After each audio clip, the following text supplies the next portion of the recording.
As we had told you earlier, uh, that we will do the weekly roundup. The first, before we begin our program, according to the last estimate, over 21,000 people have lost their lives in Gaziantep, Turkey, and in Syria. So many people have lost their lives, so many people have lost their limbs, and families will discard for the time they will spend on this world. So at that time, I think of that Macbeth's lines, and I want to read it up to you. Um,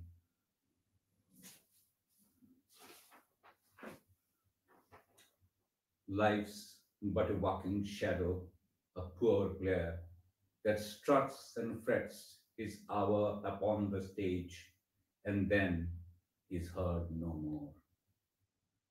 It is a tale told by an idiot, full of sound and fury, signifying nothing. I don't know those lives. I don't know whether they strutted and fretted, but we should think that this life is too small, too short to strut and fret. Whether it signifies anything or not will depend upon the lessons we take, I think, from this. And one of the lessons of this times is that we don't take lesson. So before we go further, I was thinking that as we have told you that at this time, I think we should, as we are paying our condolences and respect to all the persons who had died, their lives have lost. And we hope that rescue operation will take place uh, as effectively as possible, and people will suffering will be as less as possible. With our that we start our program, and I was thinking that when we say news, what is news? Say, for example, that to a starving person, food is the news. There are people for whom celebrity is only news. There is a Super Bowl coming up, I think, very soon, on 22nd in America. And the people who follow Super Bowl, that is the news. So when we talk about news in Bangladesh, I think we have to say, we have to give you two contexts, and which is the context of Bangladesh. And I think as I am telling you this story, I should give you a very brief context of mine too at the end. And with this, we will, I hope to finish it soon, within 5 to 10 minutes. And then we will do another program today. And in that, we will do the weekly roundup, if you don't mind. Now, saying that, regarding Bangladesh, you can get all the information as you want, but I would tell you a story of a people. And that story, I'm not going to go very far. I'm going to go to 1880, about 150 years back.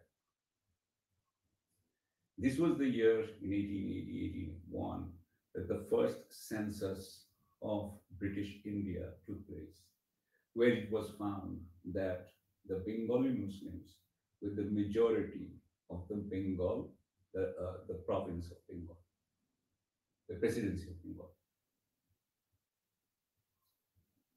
In 9 years before that, in 1871, William Hunter had written a book named uh, The Indian Musalmans. And in this book is in 4 chapters. And the last chapter talks about these Bengali Muslims. He was very compassionate about Bengali Muslims. And he really understood, I think, the temperament and the spirit of these proud these are the peasants about who another English civil servant was saying that they separated the earth from water.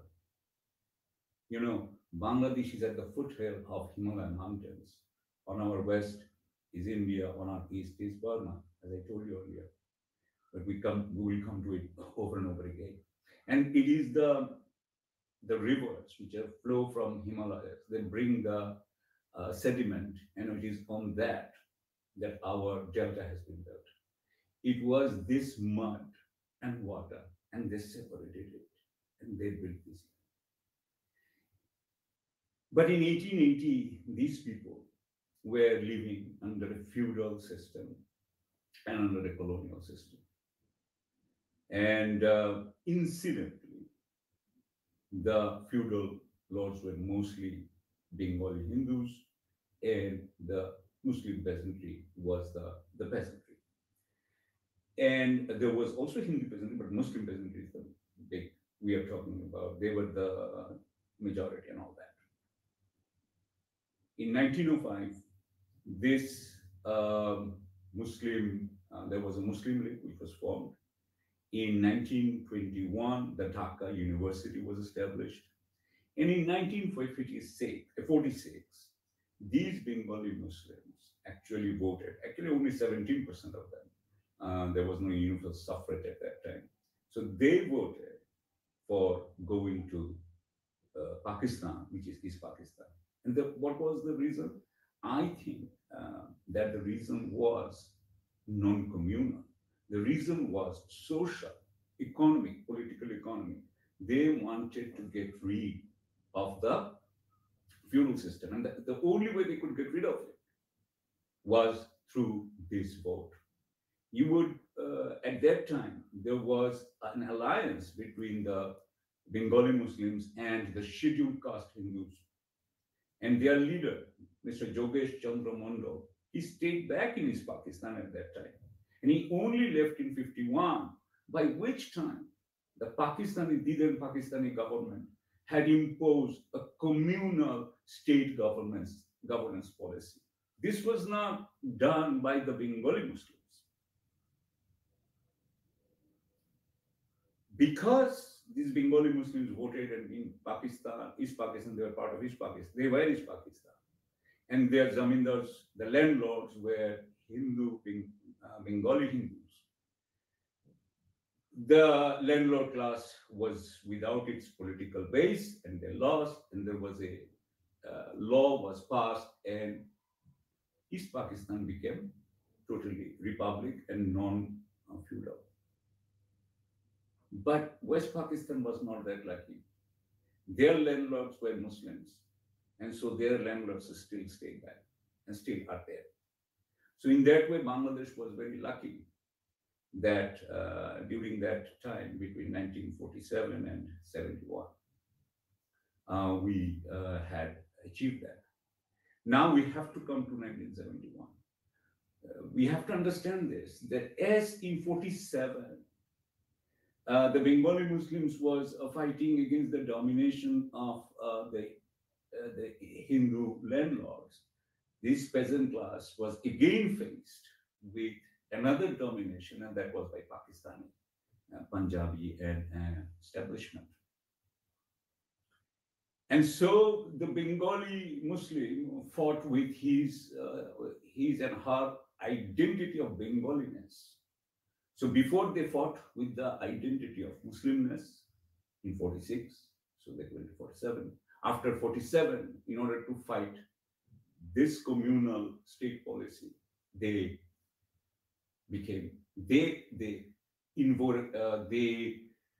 made their Bengali identity most prominent. And in that time, in 1971, we had a liberation war. At that time, United States and China, they and Pakistan is in one group. And so Bengali Muslims of Bangladesh had to find and their only support came from India and the then Soviet Union. But in 1972, when the Bangladesh started, we have to remember one thing, that Bengali Muslims always wanted democracy. They knew when in Pakistan time that they were the majority of population. And if there was democracy, as they had achieved Pakistan, they would be able to achieve their own autonomy. And as because the Pakistan military leadership didn't want to give that autonomy, and that's why the war started. And so these people actually really are, this is their historical legacy, you can say, that this is such an important right for them. I want to emphasize that. And that this, in 72, 73, we had a constitution.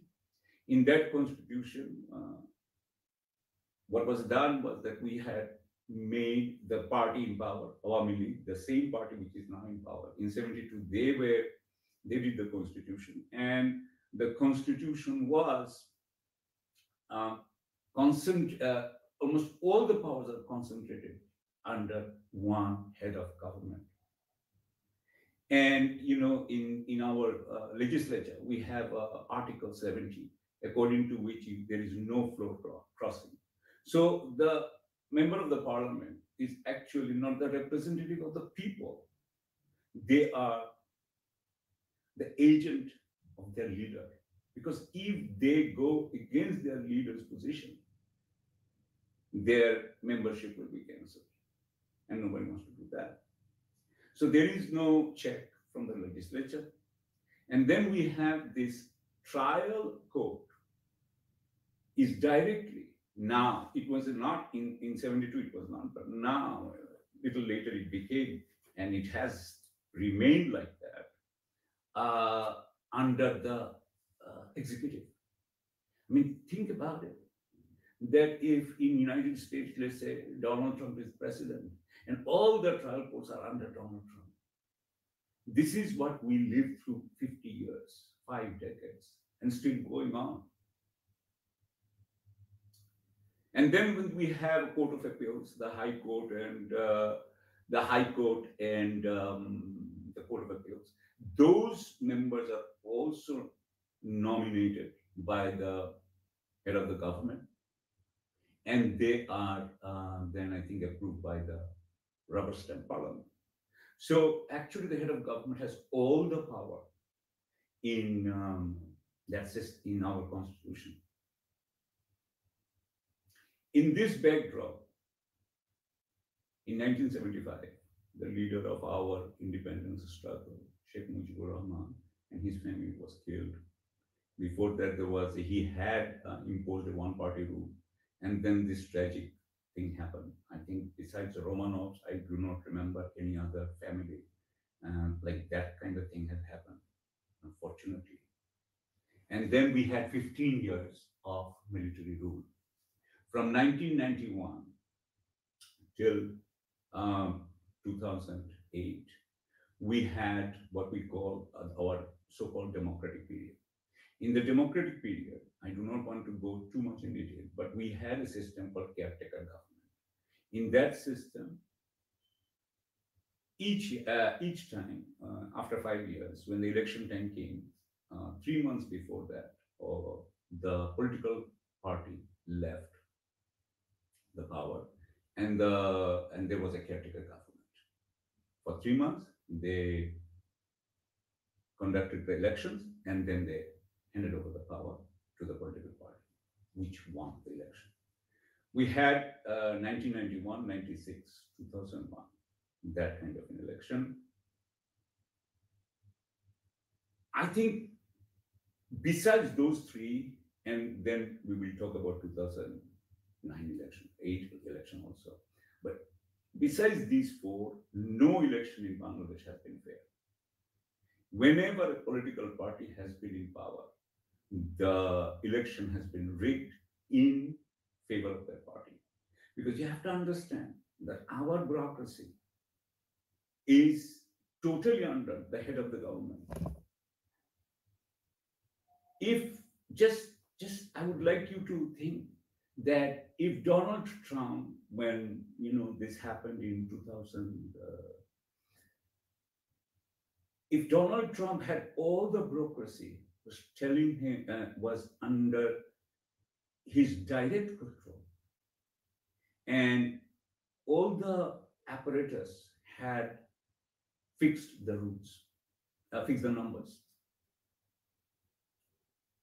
So this is what we are dealing with. This is the context. And from 2009,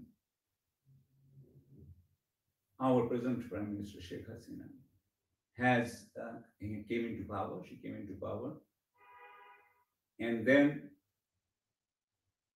she got rid of the caretaker government statute. And in 2014 and 2018, we had two rigged elections. Because and two rigged elections. In the first election, there was no, opposition didn't even contest. I do not want to go into that. If you want to know more about it, you can find out, or you can ask me later. We can go for it, because this program is getting a bit lengthy. But these people who had gotten their two most important achievements from ballot, the abolition of a feudal system and the nationhood of this country, they have been deprived for 14 years now from exercise of their ballot. And we know that now, according to the statute in the books, which Sheikh Hasina, our Prime Minister, can change or can keep, she is not going to change, because this statute helps her, because in that way she can do another election, like what happened in 2018, when the ballot boxes were filled up, allegedly just the night before. Not allegedly, it has been reported by US Embassy and all that in the system. Many international organizations. So now in Bangladesh, there is the government which is authoritarian, which controls the press, which controls the bureaucracy, which controls the police force and the armed forces, the banks, everything. There is, in that kind of situation, for the Bangladeshi people, the Bengali Muslims of Bangladesh, the important thing is they want to exercise their ballot, and they know that they cannot do it under the present government. So we are in a very, very, I would say, in a very volatile situation, in a situation where we do not want to have any bloodshed, any retribution, any conflict. We are at the end where I don't know how this dispute will be resolved. It is in this context that the political rights have become important. It is in this context we will show you that how our elite is behaving. We will show you how our general people are suffering. We will show you how our middle class is suffering. So yes, this is a critical view of the government. And I have no choice. We are all fools. I know that. We are all fools. But it is, I think the wisest thing we can do is we should accept that we are fools. And we should be criticizing others on a basis of compassion. And we would like to do that compassion, and compassionately we would like to discuss this. We would not like to criticize them as a person, but their actions. Finally, just two, three sentences. Myself, I think, as a storyteller, I should say a few words. I was born about in around just before the mid 60s in Dhaka, Bangladesh. I was born in a rational environment. Uh, and then throughout my life, I had certain experiences which might be called paranormal, which I didn't even acknowledge throughout my life. And so, but at the end, I had no choice but to submit to one God and somewhat give up the worldly ways. Right? I just couldn't become a holy man because I was always interested in how people are suffering and their justice. And in my life, that's why I was very interested in politics, in economics, in culture, sociology, and all that. So I thought that I will continue on this. I had a 23-year long diplomatic life. I just couldn't do it anymore because I didn't want to be the propagandist for an authoritarian leader. Um, and now I have come in front of you to tell you the story of Bangladesh, and I hope you like it. With this, we draw the end to this program. Thank you. Goodbye. My father was a